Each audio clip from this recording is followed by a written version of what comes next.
Fasten your seatbelts, hold on tight. You're in for one crazy ride tonight on the Josh Nolan Full Throttle Racing Show. Hashtag one on Facebook. And this. Ladies and gentlemen, fasten your seatbelts, hold on tight. You're in for one incredibly awesome, super cool, and amazing ride tonight on the Josh Nolan Full Throttle Racing Show. Hashtag one on YouTube. Tonight we have with us Chuck DiSalvo on board with us tonight. And Chuck is a go-kart racer, and let's talk to Chuck about his racing career. Where did it all begin for you, Mr. Chuck? Well, an awful long time ago. First of all, I'd like to say thank you very much for having me on your show. I'm a big fan of your show. Watch it regularly, and I really enjoy your work. So I'm honored to be here. I'm an old man. I'm 56. I've been a fan of auto racing my entire life. In my early to mid 20s, I came from a drag racing background. I owned a number of drag racing cars. The last one was what we call in the Northeast a Quick 8 car, which is Quick 8 qualifiers for for a particular event. They go head to head against each other. There was an '87 Ford Thunderbird. It was sort of a kind of a miniature pro stock type car. Okay. It didn't have a pro stock type power plant in it, but it was a tube framed aluminum interior chassis car. But as far as oval track racing and go-kart racing goes, I'm fairly new to it. I had a sprint kart, a road race kart in the late 90s for about a year to work sort of through a monkey wrench into that. And there was no time to run that any longer, but I've always wanted to go dirt oval track racing, and that's what we decided to do a couple of years ago. And prior to COVID, we were purchasing parts and supplies to do that. And finally, we're at the stage where we're getting ready to bring it out to the track and make some laps with it. Okay. So, Chuck, when you climbed in a race car for the first time, what was it like for you? Were you just a little bit nervous, or was it, did it all come natural for you? No, there's no aspect of any of this that's natural for me, that's for sure. I would say anxious, a little bit apprehensive. If I was to say it was a religious experience, that would not be a lie. I truly enjoy it. There's an awful lot going on in a very short period of time. And for me, it isn't so much the driving of the vehicle that does it for me. It's the technological aspect of the business. It's the engineering.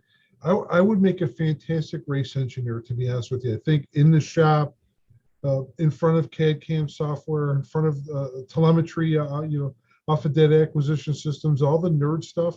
That's the part of this game that really intrigues me.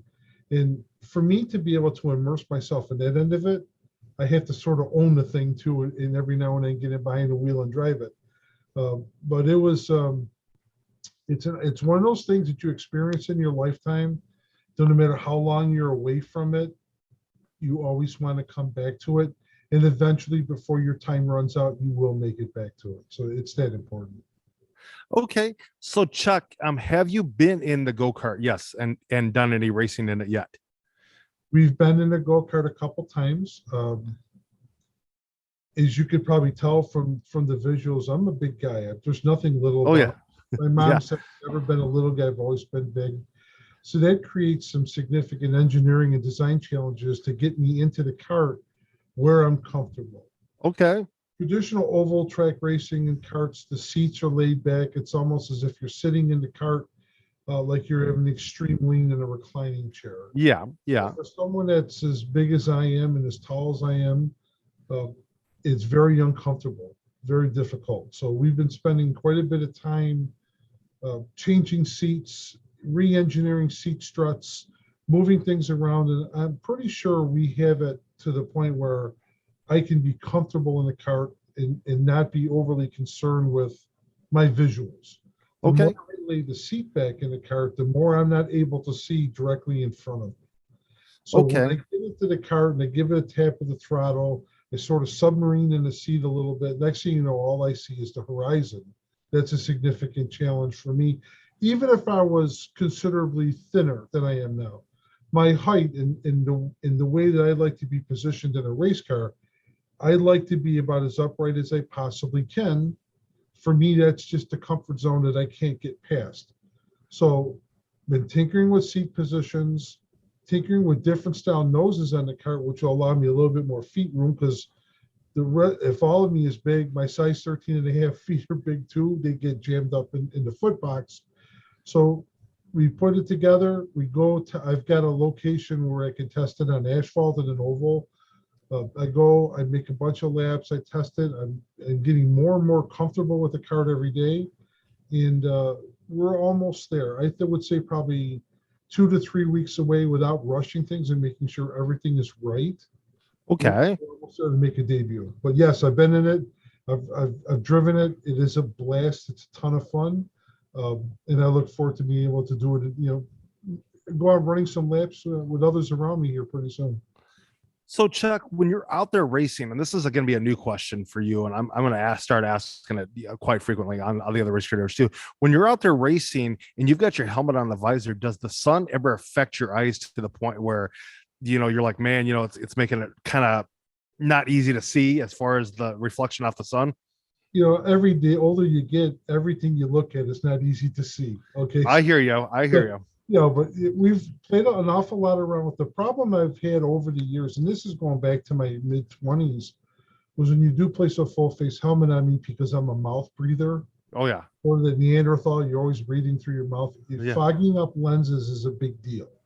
Yes. So a fogged up lens on top of the sun beating down in your eyes, and you're white right out. You can't see anything. Yeah. But we found 2 solutions to this, and they've worked for an awful long period of time. One I've been deploying for over 30 years.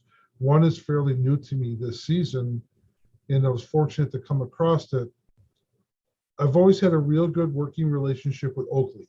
I've worn Oakley glasses for at least 30 years. So we would mess around with different style lenses and frames to get them as thin enough so you could slip them inside the helmet and it doesn't pinch down on your temples. Oh yeah. Now there's also a company out of the Scandinavia. I believe the company's out of Norway, but correct, I'm sure someone will correct me if I'm wrong. And they're called Pinlock. Okay. Helmets, there's an inner sleeve that has a very thin membrane of like an elastic gasket type material. Okay. That you can place inside the lens of the helmet. Okay. Release the lens, it seals itself up, and no moisture can breach the area between your mouth and your eyes. Okay. So in the past, when I would race the oval, the road race cart, I'd actually run it with the helmet slightly cracked open so you can get some fresh air in there. Oh yeah. With the Pinlock, I can close it all the way down. I don't get a mouthful of dirt, and dust, and stones. Oh yeah. And I don't fog up the helmet. So it's a problem, but like every other problem, there's a solution that you can engineer to make it work. Okay. You've been able to do that. Okay. So your chassis for your go-kart, what kind of chassis are you running for the go-kart? I purchased what's called the GE Force, made by Advanced Racing Development, in the end of 2019. Purchased it in November of 2019. It was a kart that the manufacturer offered as a raffle. Somebody won it. They ran it 5 or 6 times. They put it into the garage, cleaned it off, put it in the garage, and that's where it sat for a while. And eventually I purchased it through one of the karting forums on Facebook.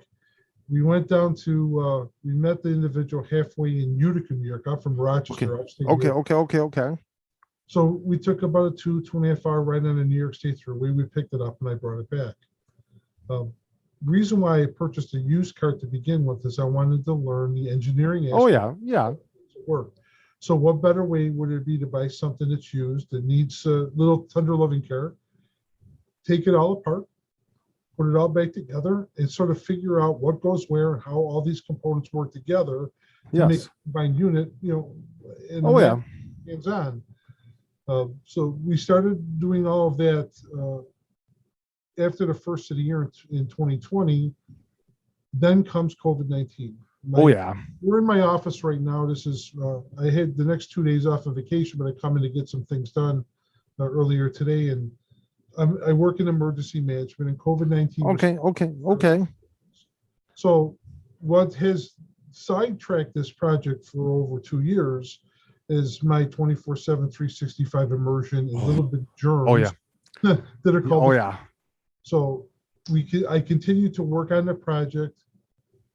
and sort of make the cart work to fit my physical frame and my needs. Oh yeah. So it's been a lengthy process, but throughout it, we've learned quite a bit in terms of how these things work.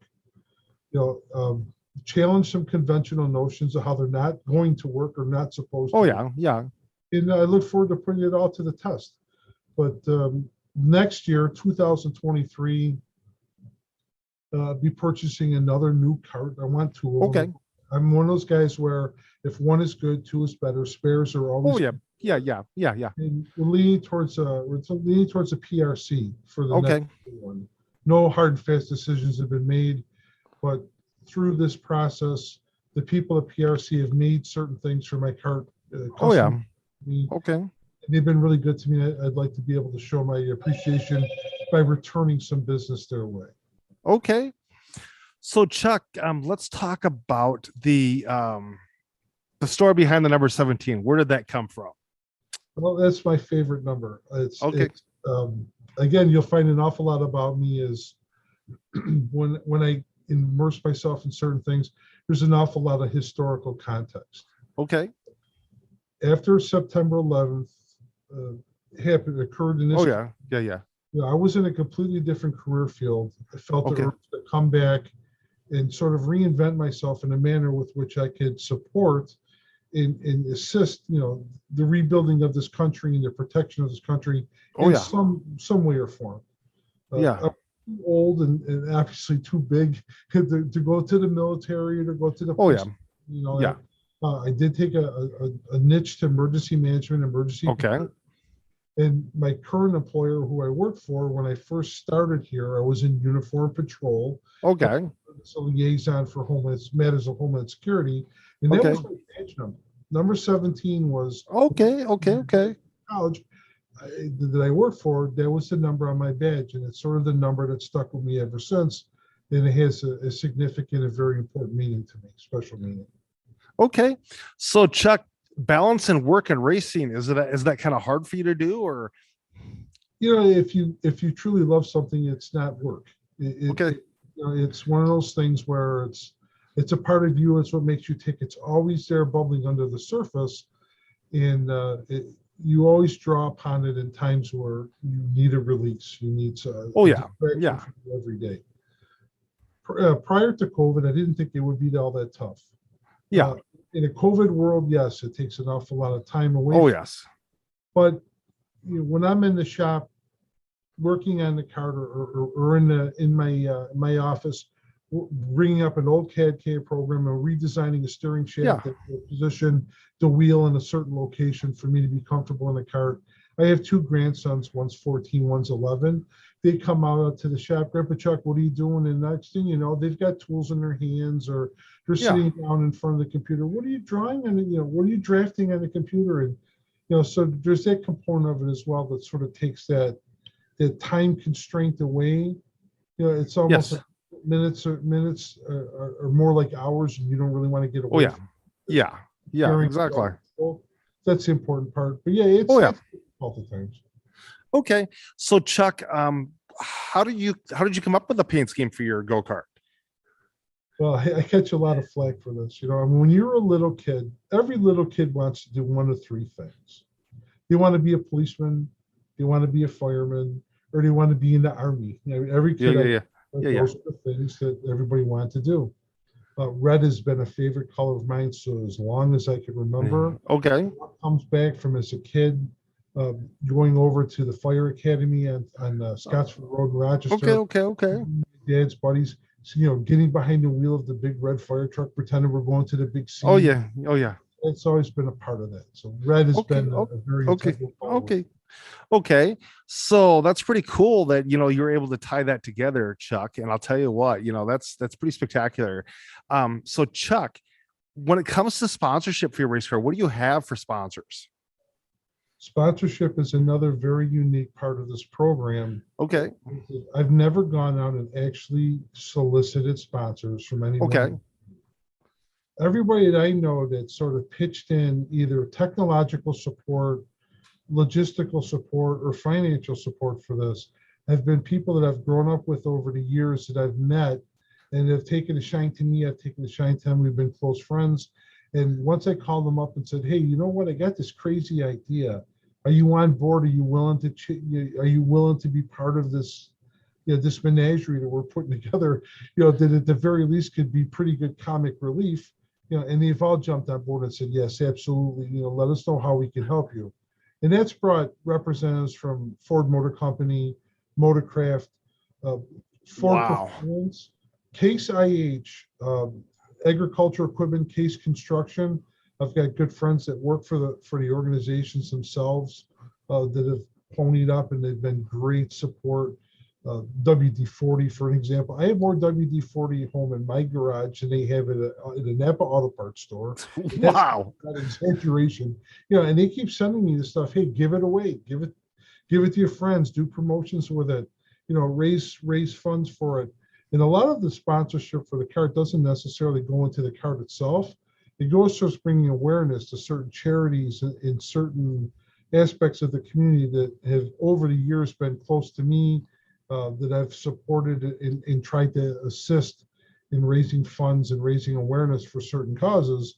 So it all pretty much goes 360-degree full circle. But I've never once in my racing career, even when I was back as a young kid drag racing, did I ever call up a company and say, look, for X amount of dollars, you can put your restaurant on the front fender of my race car. I've just never done that. So, okay, Chuck, that's pretty cool. So are you still looking for sponsors for your racing team, or? If there's an organization out there that would like to work with us, I would be honored to work with them. There's no question about it. It would just be from a different perspective. It would be showcase your company.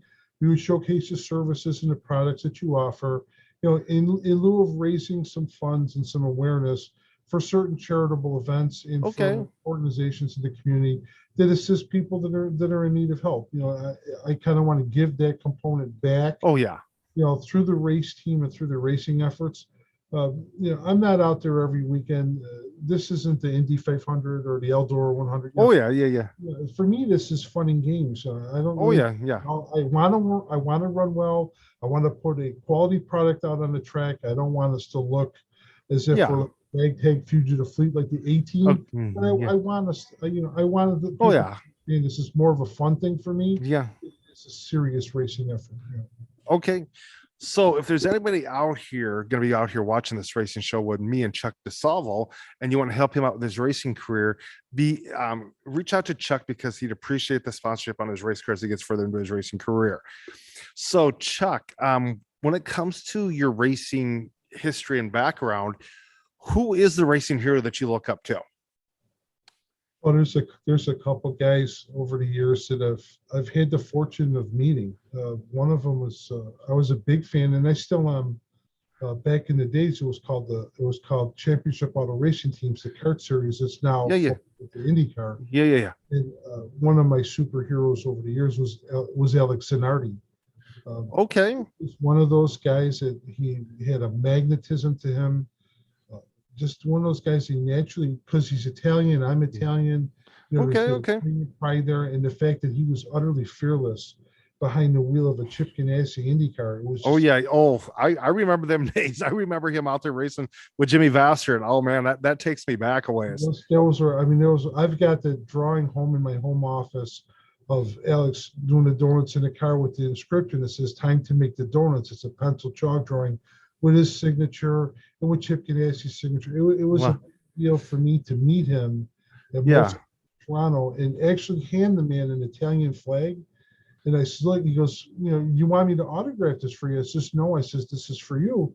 He looked at me kind of funny, and I said, you have no idea how proud you are, how proud I am, and how proud you make me feel to be an Italian. You have no idea. The guy gets up from the table and gives me a hug. He talks to me in Italian. I barely understood what he said, but it was like meeting your hero. It was just one of those guys. Wow. This day he has that kind of hold over me. Oh yes. The other one is I was a kid watching oval track dirt racing, and I always loved the series. Dirt modifieds, especially 358s. Oh yeah. Sets of rises on them. Joe Plasick out of Ontario, Canada, was another guy. Okay. remember the epic battles between him and Barefoot Bob McCready. Oh yeah. Those guys would bang it out. You throw Bret Hart in Yeah. there now and then. It was Oh yeah. on Yeah. the edge of your seat entertainment. And I had the luxury and the good fortune, of meeting him too and talking with him, and it was just really cool stuff. But those two guys are the ones that immediately come to mind. That the sun sets and rises on, and Barefoot Bob's son Tim is pretty close. I haven't Oh yeah. quite McCready yet, but I hope to soon. Yeah. Okay. So Chuck, when it comes to working on your race car, go-kart, who helps work on the race car with you? There's everyone has their hand into this to a certain degree. There's a lot of guys that have worked with me on this project. Some of them are a little bit disappointed in the outcome. Some of them are still hanging with me, but I think it's important for me to be able to explain, at least on a surface level, the mindset behind the engineering of this car. Over the years, I look at things and I analyze things and I re-engineer things quite differently than most Okay. people. Okay. I am one of those guys where if I have an idea in my head of how something should work, I have to try it and Okay. prove to myself that I can't Oh yeah. Yeah. make it work, or that it works, one or the Oh other. yeah. That's a very difficult thing for people outside of that Yeah. mindset to be involved in. Oh yes. Yes. Yes. Because it puts onus amounts of stress on them. Oh yeah. Why isn't this guy there's been people in the karting business for 20, 30, 40 years Yeah. that advise me on certain things, and they look at me, why aren't you listening to me? Why doesn't this sink into your thick skull? And I Yeah. have to refer back to, look, I no disrespect intended, you were more than likely going to go back to your idea, but I have to try this. I have to get this through. Yeah. It's just the way I Oh yeah. Yeah. Exactly. it's just the way I'm wired. I can't help it. Yeah. So I try not to burden a lot of people with a lot of different things, because you run the risk of creating bad blood. Oh yeah. and Yeah. Yeah. Yeah. ill Yeah. feelings. And that's the last thing I want to do with this. There's Yeah. a handful of guys that offer up suggestions all the time, and God bless them. I really appreciate all of their inclusion and their willingness to help me. But sometimes it's really difficult for them to understand Oh yeah. why I'm doing things the way I am. And Yeah. Yeah. there are parts of it I have to try and fail on my own Oh yeah. so I can move forward. So Okay. there's a lot, like I said, there's a lot of people with their hands in this thing. There's a lot of people that without their assistance I couldn't be where I am right now. But I make it pretty tough on them. And honest to God, I really try not to do that. But in certain circumstances, it's more difficult on them than it should be. Okay. So Chuck, do you have a racing nickname that they call you on the track? I've been called a ton of names over the years. It's kind of funny. The guys that know me really, really well back from my teenage years, they nicknamed me Charlie Tuna. All of us there was 5 or 6 of us that all hung out together, and we're scattered all over the country, marriages and jobs and all that. Oh yeah. Yeah. There was about 5 or 6 of us that hung out. We were all hardcore Italian, and the first thing we did, 13, 14 years old, was give ourselves wise guy nicknames. And my wise guy nickname was Charlie Tuna. So, and I don't know where it came from. It just stuck. Yeah. Okay. So, for those that are really, really, really close to me, I get called Charlie Tuna or the Tuna awful lot. Okay. I also am a big fan of on Cartoon Network. There was a cartoon, it was Dexter's Laboratory. Yeah. Because I'm the nerd and the geek of the group, and I'm always crunching numbers, or I Oh yeah. or whatever. Yeah. They used to call me the professor. Okay. Okay. Not to get confused with Warren Johnson, the drag racing legend that called the professor, because I think that man's forgotten more in a day than I'll ever know. But I used to get called the professor quite a bit. But Charlie Tuna is the one that stuck all throughout my adult life. Okay. Okay. So, Chuck, so when you're getting ready to go out on the racetrack and you're starting to think about what's going to happen on the racetrack for you to go out and race, like for like your features or your heat races or whatever event you're competing in, what helps get you focused and get in the mentality to go out and take the track? Being able to turn everything off around me. a regimented, structured schedule. If we have a half hour to go before hot laps, that's when certain aspects of kart preparation for me kick in. I try not to leave a single thing to the last minute. To me, preparation is everything, and it begins 24 to 36 hours before the trailer leaves the driveway. Are all the, I have a saying, a place for everything and everything in its place. And that's because I suffer from excessive compulsive disorder. Okay. All the wrenches are a certain way. All the spare parts are a certain way. If Oh yeah. I need a certain batch of spare parts with me, even if I'll never use them, they have to be with me. Okay. Start laying all that stuff out well in advance. And then once I get to the track, there's a structure to it, and there's a method to the madness where the cart comes off the trailer, it goes on the stand. Then we start from the front nose all the way to the rear bumper. We check everything. Then there's a time to clean and prep tires. There's a time to recheck everything. That way, everything mechanically and structurally is laid out. So when it comes time to slip on the helmet, I slip on the helmet. All I have to worry about from that point forward is me. Am I ready? Is everything ready to go? And it makes things a lot easier for me if I continue to keep that structure in that schedule. It really isn't that difficult for me to be able to turn everything else off when it's time to get in and drive. Okay. So Chuck, when you're at the track, then what do you like to eat at the track? I bring my own stuff now. Okay. I'm working on getting smaller. I've been working on getting smaller my whole life with varying degrees of success. But a track hot dog is great. But I've never been anybody that spent an awful lot of time at the concession stand buying the fries. Okay. My downfall is pasta, Italian potatoes. That's always been my downfall. Italian pasta is very good. Very good. Yeah. Unfortunately, you can't get that stuff at the track. Otherwise, I'd be in real trouble. Oh yeah. So, I bring a backpack with some stuff in it. And, we're good. Okay. If I cheat, it's a track hot dog. I love it. Okay. So Chuck, when you go out to eat, then what is your favorite place to eat at? My mother's house. Your mother's house. Don't tell my wife, but I'm one of those guys that my wife is the picky eater. Okay. But she's always been she's not a big junk food person either. Okay. Person anywhere where she could get chicken is good. We're good with that. But I mean, I could find something to eat anywhere. My wife is a big fan of diners, so we spend quite a bit of time when we do go out at diners, and she loves a truck stop burger. There's no question about it. But I could find something to eat anywhere. I really don't have a favorite place. Anywhere we go where she's happy, I'm extremely happy. We're good.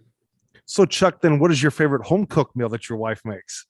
Well, my wife's pasta is second to none. The only one that's close is my mother. Okay. My mom could make pasta. Her sauce, I'm telling you, it's to die for. And my wife is right there, super close second. Wow. To me, it's still a dish of pasta, and the heel of the Italian bread is still it's gourmet to me. I've always we'll call it this guy, you can feed me and that stuff every day of my life, and I would never complain. Okay. So Chuck, what is your 5-year plan with racing? The go-kart is just the beginning. It's sort of an entry-level way of getting into running on some dirt, learning some of what I would consider, what I call track logistics and track chemistry. What tracks, what is a dry slick track? What is a track? Under what conditions does the track affect the vehicle itself when it comes to having the vehicle make a competitive lap? The overall goal within the next 3 years to 4 years is a car. I want to get back into a car. I still want to keep the cart. I'm sure I'll drive the cart until I'm too old to drive it, or hopefully one of my grandsons takes a shine to this. I'll slip them in the cart, and that way when I want to step out and walk around the pits with the walker on, tell everybody I'm the car owner that I can do that. But 3 to 4 years, I think by the time I'm ready to retire from my current position and I have a significant amount of time to devote to it, a car is definitely the game plan. Okay, and how about your 10-year plan? Well, 10 years, I'll be 66 years old. Hopefully, hopefully I'm still able to get out and about, but I honestly look forward to doing some sort of performing some sort of motor racing until my late 60s. I think 67, 68 may be the time for me to, even at the local level, see how the body holds up, jump out, and maybe turn the seat over to somebody else, hopefully one of my grandsons, or if I could find a fine young talent that wants to slip behind the wheel and run the car while I work on it and sort of fund the operation. That could be something that I look into. But at this point in time, I'm enjoying this process day to day for what it's worth. I have an eye on the future, and that vision is pretty clear. And I don't know right now if it's going to be a crate late model or if it's going to be a sportsman modified car. But Okay. One of the two, if all goes well, that's on the horizon. We want you to stick around quite a while in the racing and driving because we want you to be like the guy like John Force that sticks around forever, Yeah, I had the luxury of actually shaking the man's hand and talking to him. He's got a screw loose upstairs, but he's a hell of a character. Oh yeah. I see him racing that car until they physically pry him out from behind the steering wheel. Oh yeah, exactly. I'm honored that you would wish that upon me, and I look forward to doing this as long as I possibly can. Okay, so Chuck, with your go-kart, so what kind of tires are you guys running on your go-kart now? Well, burst tires are the big deal up here in the north. Oh yeah. I mean, it's sort of the creme de la creme. Everyone's got. Oh yeah. With that said, Cobra Racing Tires been really okay. They've worked with me with regards to sending me tires and giving me tips and tricks on how to make them work. The rubber game, and I know I'm sounding a little bit naive with this, or maybe a lot naive, but the way I look at it, rubber is rubber. It doesn't matter whether it's synthetic rubber like a Cobra, or it's natural rubber like a Burris. Oh yeah.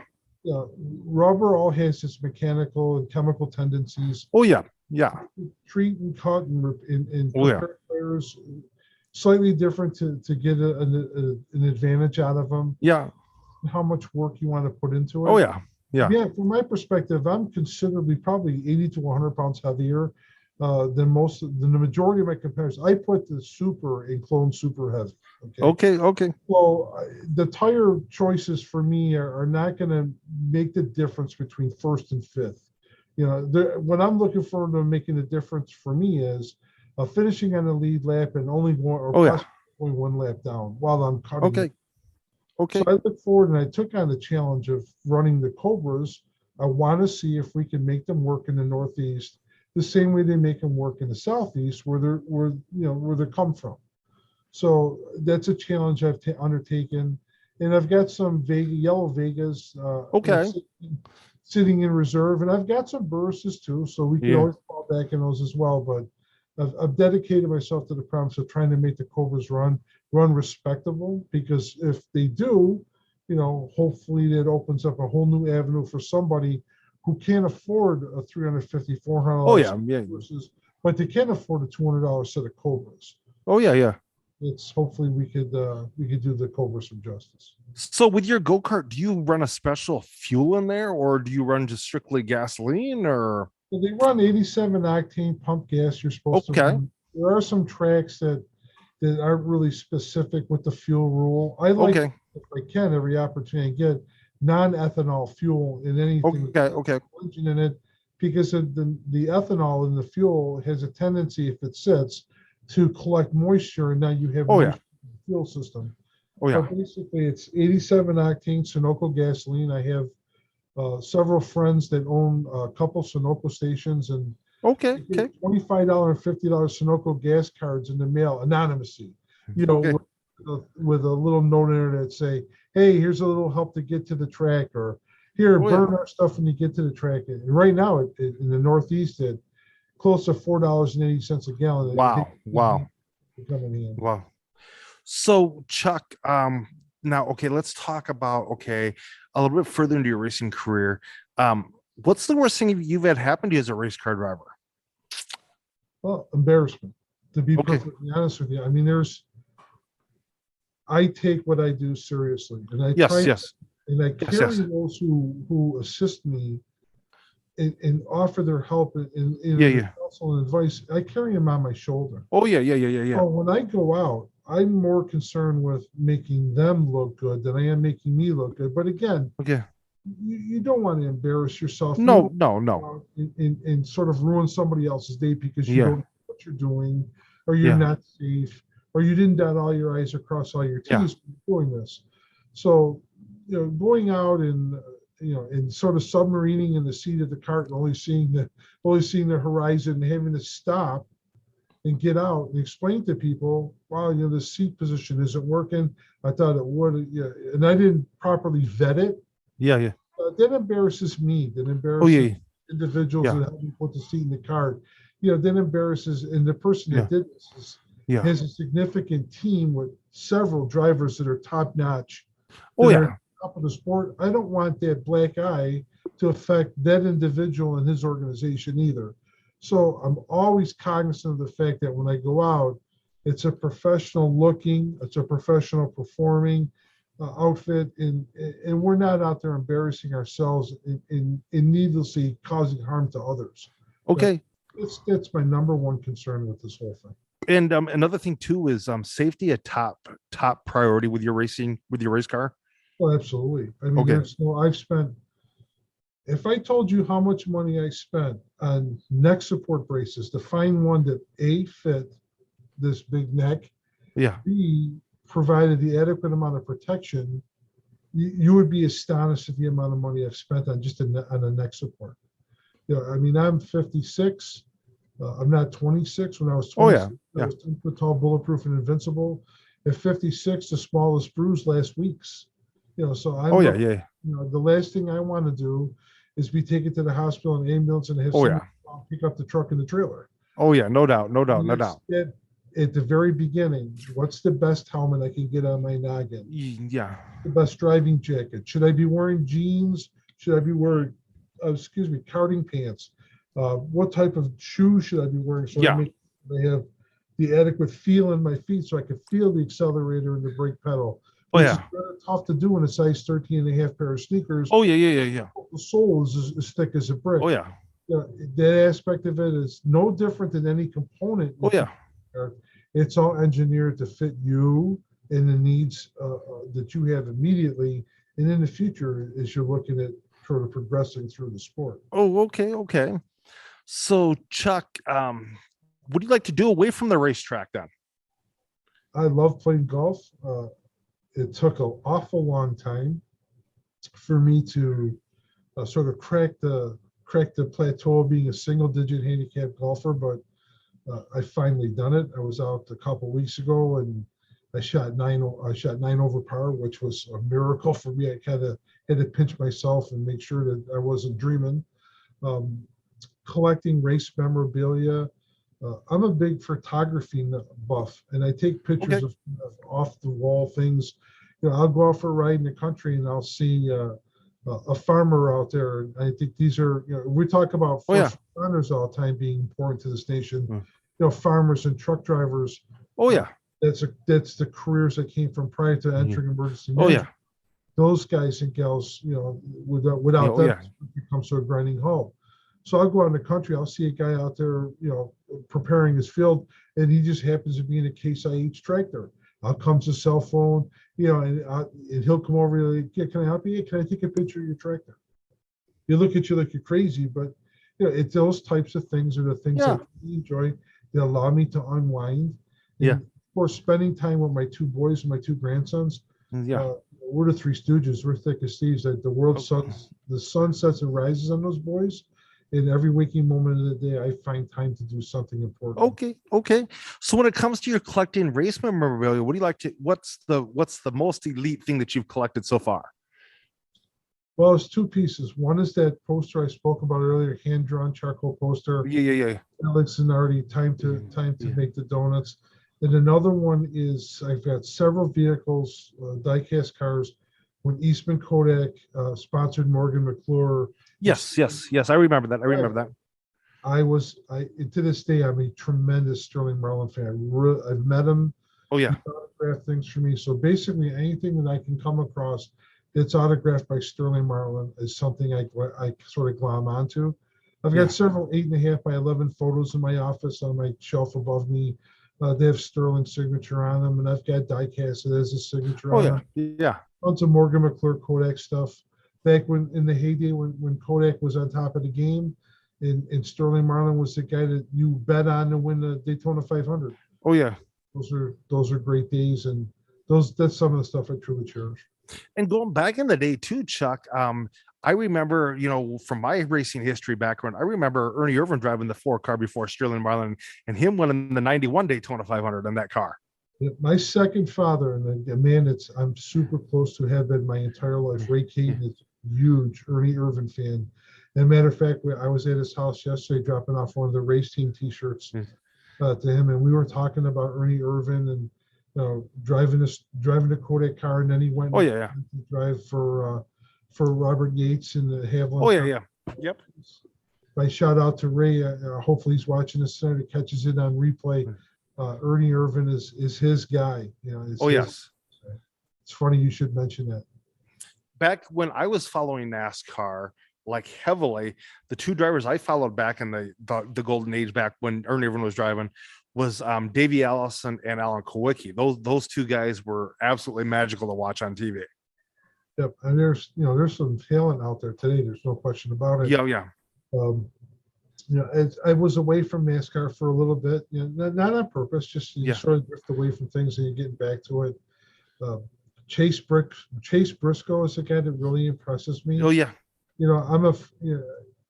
He just has something. He just has a quality about him that really intrigues me.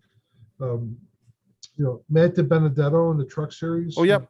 Got a raw deal with the Wood brothers. Yep. Another guy, Italian guy, Christian guy is. He's another guy that I sort of a magnet that draws you to him. But there's a lot of talent. There's a lot of fine young talent out there. Yes. The sport is in good hands with the fine young talent they have out there. Oh yeah. The sport continues to manage itself accordingly. And with IndyCar, Chuck, I have had some autographs from a lot of different IndyCar drivers and stuff like that. But my 2 favorites back in the day were Greg Moore. You probably can relate to Greg Moore. Greg Moore was, I feel he was, if he would have made it to jump into the Roger Penske ride before his accident, I think he would have won at least 1 or 2 Indy 500s in there, maybe more. And then the other favorite of mine was Dan Weldon. Dan could do things at Indy that just amazes a person.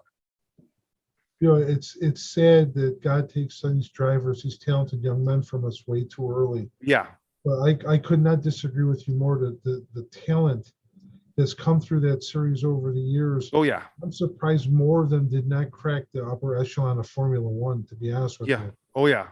The IndyCar guys that I really sort of attracted, again, we talk about Alex Cenardi for obvious reasons, but Takuma Sato is another. Here's a guy from halfway across the world. You have all those cultural differences, and that leads into the way you manage it.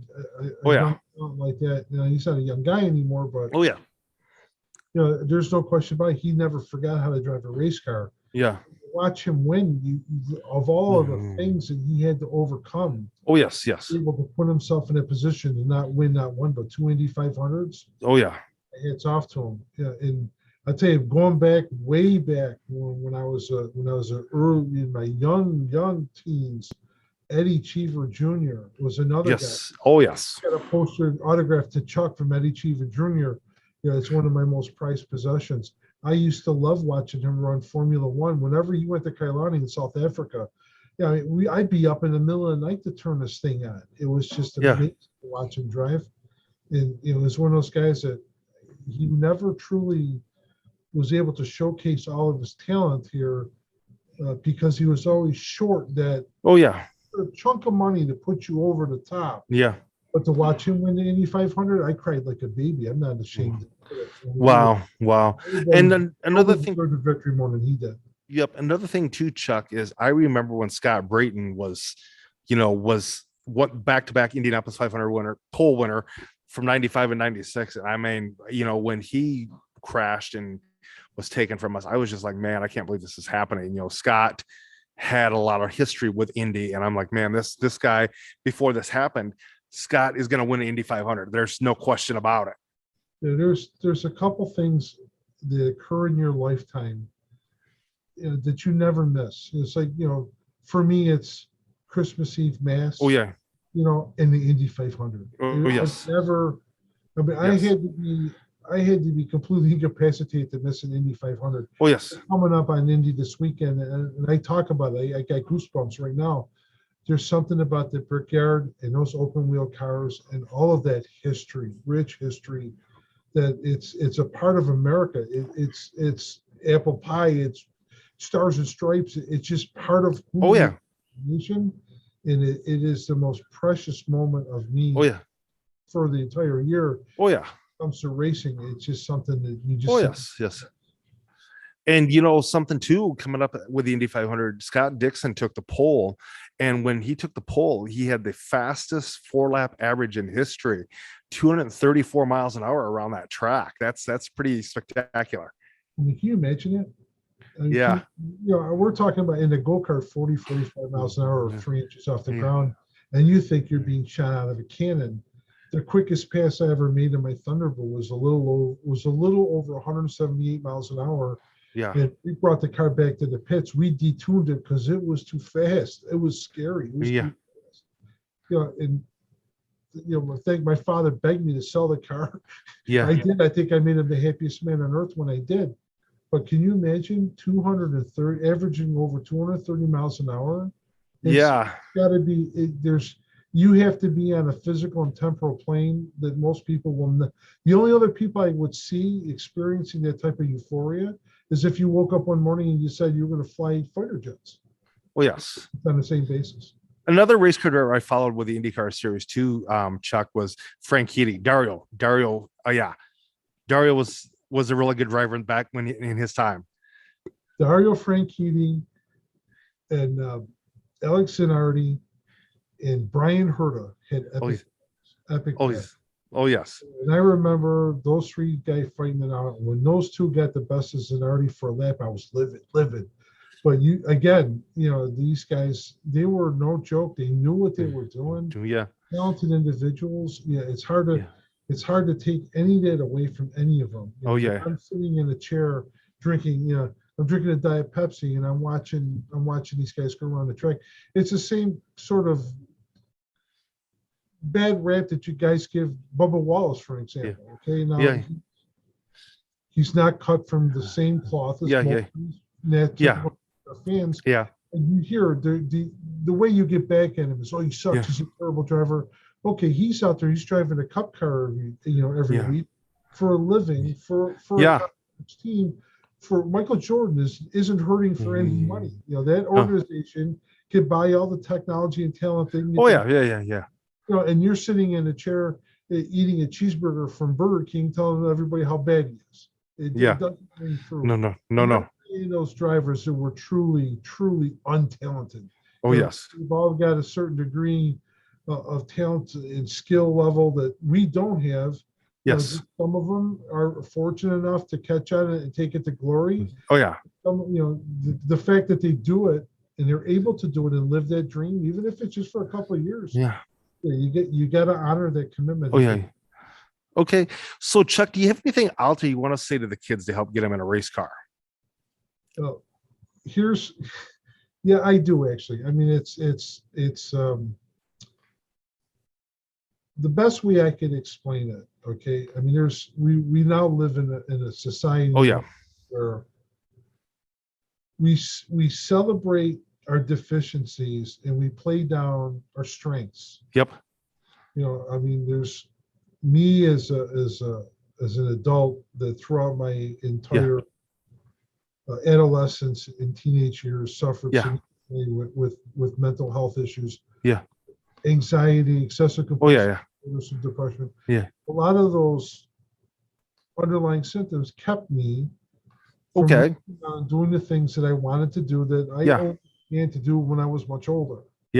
when you start looking at the clock's winding down, and you have things in those bucket lists that you really, Yeah. really Yeah. wanted to do, and it meant Yeah. a lot to you. There was a lot of wasted time in it. A lot Oh, of yeah. wasted time getting help, Yeah. being able to understand what makes yourself Oh, tick, yeah. moving those dreams forward. Yeah. So all those kids out there that look at this stuff and say, well, I can't do this because whatever the reason is, I'm not a good athlete. The kids pick on me, they bully me. Yeah. I'm not comfortable in social situations. Wherever those things may be, take all that nonsense, wad it up, and throw it away. Chase the dream. Okay. The dream is always there. Yes. There's always that ability or that willingness sometimes for us to defer that dream because everything isn't perfect. Yes. Nothing in your life is going to be perfect. Move forward with those things before it's too late.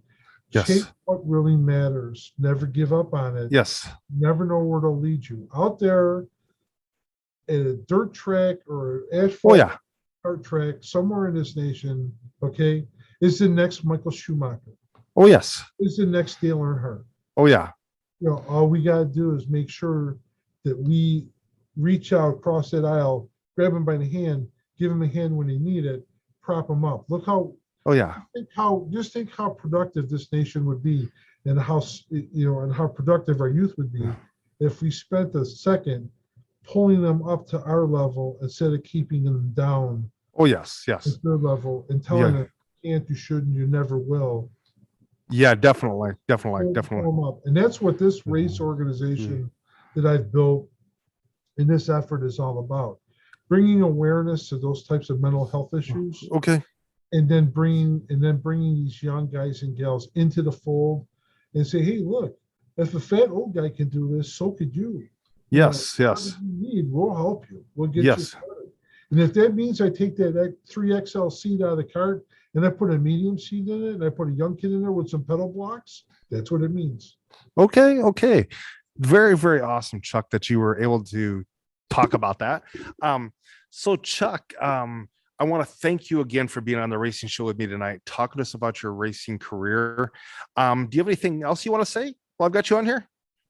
We have a website where you can follow all the misadventures of the Chuck DiSalvo racing team. It's www.chuckdisalvoracing.com. I'm on Facebook under Chuck DiSalvo. You'll see my profile picture is Dexter from Dexter's Laboratory.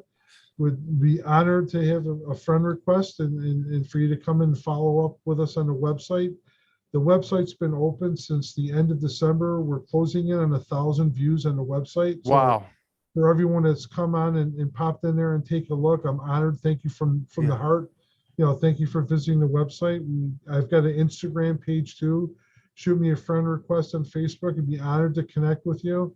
And we look forward to building up an organization and a group of people that are riding along with me and experiencing the highs and lows, along with all the good and bad stuff that comes along with it. And the more the merrier.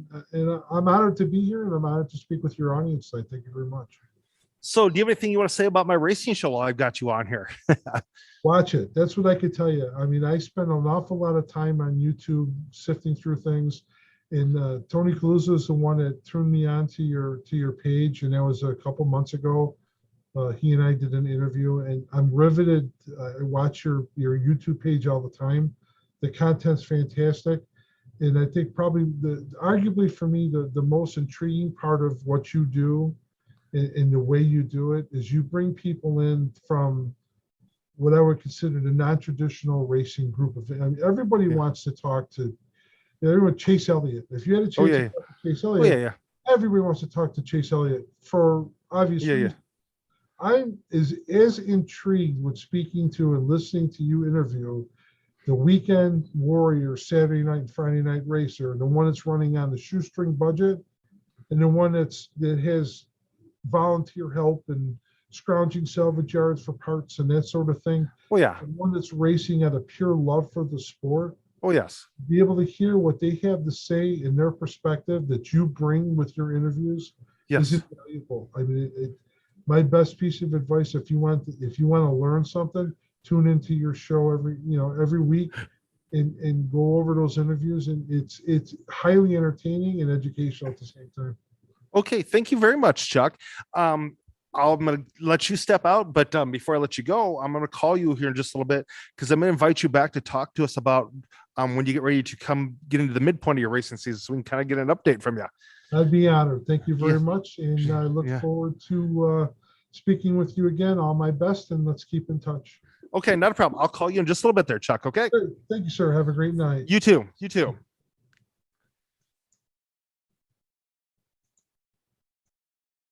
So, ladies and gentlemen, that was Chuck DiSalvo out of Rochester, New York. He races a go-kart. So definitely check ChuckDiSalvoRacing.com out. Keep up to date with Chuck. Also, he's on Facebook. Get a hold of Chuck on Facebook. He would appreciate the friend request. And also, he's on Instagram also. So, ladies and gentlemen, giving a little racing news update for you there. Everybody's getting ready to go full throttle into Indianapolis 500 weekend. So get ready for that. It's going to be a pretty spectacular weekend coming up on Sunday for the Indy 500. A lot of drivers have special paint schemes for their helmets, so check some of them videos out that with the different paint schemes of their helmets. Also, ladies and gentlemen, congratulations goes out to Chris Nolan. He picked up a 4th place finish in the micro sprint feature last night at Shellhammer. So congratulations to Chris Nolan. Also, ladies and gentlemen, David Milazar is having an incredible season in the Crate Sportsman rookie class this year. So good luck the rest of the season to David Milazar. Also, ladies and gentlemen, good luck to Eric Anderskavich and everybody else that races micro sprints. And good luck to also Justice and Colby Sokol with their racing season. And good luck to Preston Latimus and Alex Rupert, sorry, with their racing careers for the racing season, I mean. And good luck to all the other race car drivers racing locally, including the Murdies and everybody else. But with that being said, ladies and gentlemen, you have a good night. Catch you later on another episode of the Josh Nolan Full Throttle Racing Show, #1 on YouTube. And before I let you go, ladies and gentlemen, go hit like, subscribe, and hit that notification button on my YouTube channel. And if you'd like to sponsor my racing show, you can email me at jjnolan151@gmail.com, or you can call or text me at 712-209-7138. With that being said, have a good night.